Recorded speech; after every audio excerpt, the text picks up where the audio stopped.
একদম স্বাদে গন্ধে ভরপুর নিমন্ত্রণ বাড়ির কোপ্তা কারি।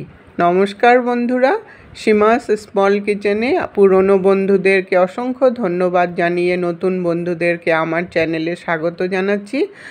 আজ আমি দুর্দান্ত স্বাদের পনিরের একটা রেসিপি নিয়ে আসছি। আর কোপ্তাগুলো কিভাবে সফট হয়, একটাও না ভেঙে কিভাবে কারিটা বানানো যায় তার পদ্ধতি দেখাবো। আপনারা ভিডিওটা স্কিপ না করে প্রথম থেকে শেষ অবধি ভিডিওটা দেখার জন্য অনুরোধ রইল। আমি এখানে 200 গ্রাম পনির নিয়েছি। পনিরটা একটু ভালো করে ধুয়ে নিয়েছি, কারণ বাজারের কেনা পনির একটু ধুয়ে নিতে হয়। পনিরটা একটু বেশি লাগে এই রেসিপিটা বানাতে হলে। পনিরটা বেশি দিলে খেতে কিন্তু খুব ভালো হয়, তখন রেসিপিটা একটু সফটও হয়। এখন পনিরটাকে এইভাবে করে গ্রেট করে নিব, তাহলে স্মুথ হবে পনিরগুলো। এমনি যদি পনিরটা ভেঙে দেন তাহলে জায়গায় জায়গায় দানা দানা থাকবে, তখন স্মুথ হবে না, তার জন্য কোপ্তাগুলোও ভালো হবে না আর ফুলবেও না। আমার চ্যানেলে যদি নতুন বন্ধু হয়ে থাকেন, চ্যানেলটাকে সাবস্ক্রাইব করে পাশে থাকা বেল আইকনটাকে ক্লিক করে অল অপশানে ক্লিক করে রাখবেন, সবার আগে নোটিফিকেশন পৌঁছে যাবে আপনাদের কাছে। পুরোটা পনিরই এইভাবে করে গ্রেট করে নিয়েছি। গ্রেট করাতে পনিরটা একদম স্মুথ হয়ে গেছে। এখন আমি এটার মধ্যে 2টো আলু নিয়ে নিলাম। আলুটাকেও এইভাবে করে গ্রেট করে দিব। আলুটা দিলে তাহলে কোপ্তাগুলো খুব ভালো হবে। আলু দুটো গ্রেট করা হয়ে গেছে। এখন একটা বড় প্লেটের মধ্যে নিয়ে নিলাম, তাহলে মাখতে সুবিধা হবে। প্লেটের মধ্যে নিয়ে তারপর 1 চামচ হলদি পাউডার দিয়ে দিলাম, আর 1 চামচ কাশ্মীরি চিলি পাউডার দিয়ে দিলাম, আর 1 চামচ জিরা পাউডার দিয়ে দিলাম। কাশ্মীরি চিলি পাউডারটা দিলে কোপ্তাগুলোর কালারটা খুব সুন্দর হবে। সামান্য পরিমাণে ধনেপাতা কুচি করে দিয়ে দিলাম, তাহলে ফ্লেভারটাও সুন্দর হবে আর দেখতেও সুন্দর হবে কোপ্তাগুলো। স্বাদ অনুসারে নুন দিয়ে দিলাম, তারপর 2 চামচ চালের গুঁড়ো দিয়ে দিলাম। চালের গুঁড়োটা দিলে কোপ্তাগুলোর ওপরটা একটু শক্ত ভাব হবে আর ভিতরটা নরম হবে। 1 চামচ কর্নফ্লাওয়ার দিয়ে দিলাম। কর্নফ্লাওয়ারটা দিলে বাইন্ডিংয়ের কাজ করবে। আর 1 চামচ কসুরি মেথি দিয়ে দিলাম। এই কসুরি মেথিটা দেওয়ার জন্য কোপ্তাগুলোর মধ্যে সুন্দর একটা ফ্লেভার আসবে। এখন ভালো করে মেখে নেব। একটু সময় নিয়ে এটা মাখতে হবে, সব কিছু ভালোভাবে যাতে মিক্স আপ হয়ে যায় ওইভাবে মাখতে হবে। প্রায় 2 থেকে 3 মিনিটের মতো ভালো করে মেখে নিয়ে 4টা লঙ্কা কুচি দিয়ে দিলাম। এই লঙ্কাটা আগে মাখলে হাতটা জ্বলবে, তাই পরে মিশিয়ে দিয়ে সামান্য পরিমাণে একটু মিশিয়ে নিলেই হয়ে গেল রেডি। এখন আমি পনিরের মিশ্রণটাকে নিয়ে ছোট ছোট বলের আকারে তৈরি করে নেব। এই বলগুলো আপনারা আপনাদের শেপ মতো করে নিতে পারেন, কেউ ছোট করেন, কেউ বড় করেন। আর আমি একটা মিডিয়াম সাইজের যেরকম পনিরের কোপ্তা হয় সেই রকমই একটা বল বানিয়ে নিলাম। এইভাবে করে আগের থেকে পুরো মিশ্রণটাকে বল বানিয়ে নিলে ভাজতে সুবিধা হবে, তাড়াতাড়ি হয়ে যাবে। আমার সবগুলো পনিরের বল বানানো হয়ে গেছে। দেখুন কি সুন্দর লাগছে, ধনেপাতাটা দেওয়ার জন্য গায়ের মধ্যে কি সুন্দর পাতাগুলো লেগে আছে। এখন আমি কড়াই বসিয়ে 2 চামচ রিফাইন্ড অয়েল দিয়ে দিলাম। আমি পনিরটার জন্য একটা মশলা রেডি করে নেব। প্রথমে তেলটা ভালো করে গরম করে নিয়ে 15-20টা বাদাম দিয়ে দিলাম। এই বাদামগুলো আমি ভিজিয়ে রেখে খোসা ছাড়িয়ে নিয়েছি। বাদামগুলো প্রথমে একটু মিডিয়াম আঁচে রেখে হালকা ব্রাউন কালার না হওয়া পর্যন্ত ভেজে নিতে হবে, তাহলে খেতে কিন্তু খুব ভালো হয়, বাদামেরও একটা ফ্লেভার আসে।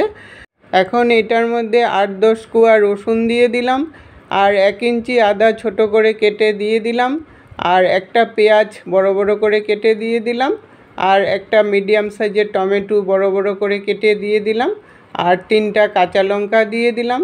ঝালটা অবশ্য আপনাদের টেস্ট অনুসারে দিতে পারবেন। তেলের সাথে ভালো করে মিশিয়ে 10-12টা কিশমিশ দিয়ে দিলাম। এখন মশলাটা ভালো করে ফ্রাই করে নিব, যতক্ষণ না হালকা ব্রাউন কালার চলে আসে আর সুন্দর ভাজার একটা ফ্লেভার আসে। এই মশলাটা যত সুন্দর করে ভাজবেন রেসিপিটা কিন্তু ততটাই খেতে ভালো হবে আর দেখতেও সুন্দর হবে, আর ফ্লেভারটাও খুব সুন্দর হবে। মশলাটা আমার ভাজা হয়ে গেছে, নামিয়ে ঠান্ডা করে মিক্সিতে পেস্ট করে নিব। এখন আমি কড়াই বসিয়েছি, কড়াইতে রিফাইন্ড অয়েল দিয়ে দিলাম। তেলটা একটু বেশি করেই দিতে হবে, কারণ কোপ্তাগুলো ভাজবো, ডিপ ফ্রাই হবে। তেলটা গরম করে নিয়ে কোপ্তাগুলোকে দিয়ে দিলাম। কোপ্তাগুলো দিয়ে একটু মিডিয়াম আঁচে রেখে হালকা ব্রাউন কালার না হওয়া পর্যন্ত উল্টিয়ে পাল্টিয়ে ভেজে নিতে হবে। রেসিপিটা যদি আপনারা ফেসবুক পেজ থেকে দেখেন তাহলে পেজটাকে ফলো করে নেওয়ার অনুরোধ রইল। কোপ্তাগুলো আমার ভাজা হয়ে গেছে, একটা হালকা ব্রাউন কালার চলে আসছে। এই কোপ্তাগুলো কিন্তু মিডিয়াম আঁচে রেখেই ভালো করে ভাজতে হবে, না হলে ভিতরটা হবে না। কোপ্তাগুলো আমি নামিয়ে নিলাম। এখন এইভাবে করে বাকি কোপ্তাগুলো ভেজে নামিয়ে নেব। সবগুলো কোপ্তা ভেজে নামিয়ে নিয়ে ওই তেলের মধ্যে 1 চামচ জিরা দিয়ে দিলাম। জিরাটা ভাজা করে নিয়ে তারপর 1 চামচ জিরা গুঁড়া দিয়ে দিলাম, আর 1 চামচ ধনে গুঁড়া দিয়ে দিলাম, আর 1 চামচ হলদি পাউডার দিয়ে দিলাম। এখন সামান্য পরিমাণে জল দিয়ে মশলাটাকে প্রথম কষিয়ে নেব 1 মিনিটের মতো। মশলাটা আমার কষানো হয়ে গেছে। এখন মিক্সিতে পেস্ট করা যেই মশলাটা ভেজে নিয়েছিলাম ওইটাকে দিয়ে দিলাম। ওইটা দিয়েও 2 মিনিটের মতো আরও কষিয়ে নিলাম। কষিয়ে নিয়ে তারপর 1 চামচ কাশ্মীরি চিলি পাউডার দিয়ে দিলাম। এইভাবে করে কাশ্মীরি চিলি পাউডারটা পরে দিলে কালারটা খুব সুন্দর হবে। কাশ্মীরি চিলি পাউডারটা দিয়েও ভালো করে একটু কষিয়ে নিলাম। কষিয়ে নিয়ে তারপর 4 চামচ টক দই দিয়ে দিলাম। টক দইটা কিন্তু ভালো করে ফেটিয়ে নিতে হবে, না হলে দইটা ফেটে যাওয়ার চান্স থাকবে। দইটা দিয়েও ভালো করে মিশিয়ে নিয়ে আরও 2 মিনিটের মতো মশলাটাকে কষাতে হবে। এই মশলাটা যত ভালো করে কষাবেন রেসিপিটা খেতে কিন্তু ততটাই ভালো হবে।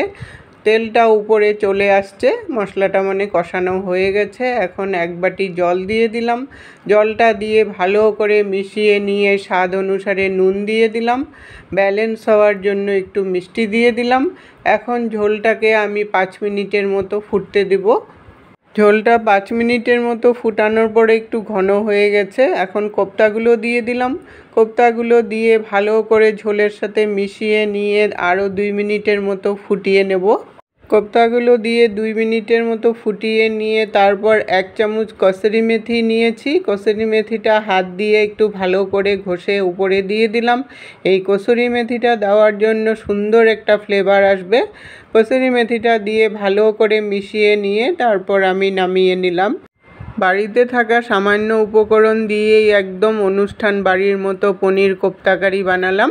ওপর থেকে একটু ফ্রেশ ক্রিম ছড়িয়ে দিলাম, দেখতে ভালো লাগবে। দেখুন কোপ্তাগুলো কতটা সুন্দর হয়েছে, একটাও ভাঙেনি, অথচ সফট হয়েছে। আজকের টিপস, ফ্রিজ থেকে পনির বার করে ঠান্ডা জলে ভিজিয়ে দিবেন, তাহলে পনির সফট হয়ে যাবে। এতক্ষণ সঙ্গে থেকে বহুমূল্য সময় দিয়ে ভিডিওটা দেখার জন্য অসংখ্য অসংখ্য ধন্যবাদ বন্ধুরা। আবার দেখা হবে নতুন রেসিপির সাথে। সুস্থ থাকুন, ভালো থাকুন।